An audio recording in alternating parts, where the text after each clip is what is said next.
పొలం, ఇల్లు, స్థలం, అపార్ట్మెంట్స్, లేఅవుట్స్, ఫామ్ హౌస్లు అమ్మాలనుకున్నా లేదా కొనాలనుకున్నా భవిష్యత్ తరాలకు ఖచ్చితమైన భరోసా భూమిపై పెట్టే మీ పెట్టుబడి. సులభ వాయిదా పద్ధతిలో ప్రాపర్టీ కొనుగోలు చేయాలనుకుంటున్నారా?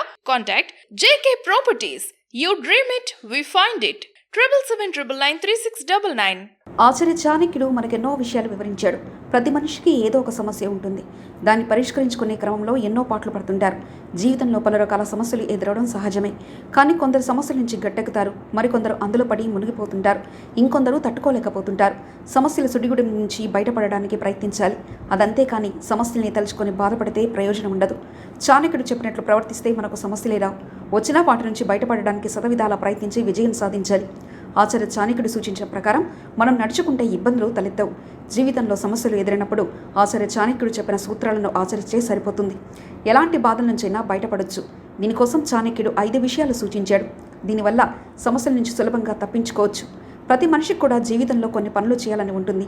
వాటి గురించి ఆలోచిస్తూ ఉంటాం. భవిష్యత్తులో ఏం చేయాలనుకుంటున్నాం అనేది ఎవరికి చెప్పకూడదు. మనమే నిర్ణయించుకోవాలి. ఎవరితోనూ పంచుకోకూడదు. మనలో మనమే తేల్చుకోవాలి. ఈ సూత్రాన్ని పాటిస్తే ఎంతటి సవాలనైనా సులభంగా ఎదుర్కోవచ్చు. ప్రతి ఒక్కరికి డబ్బు సంపాదించడం అవసరమే.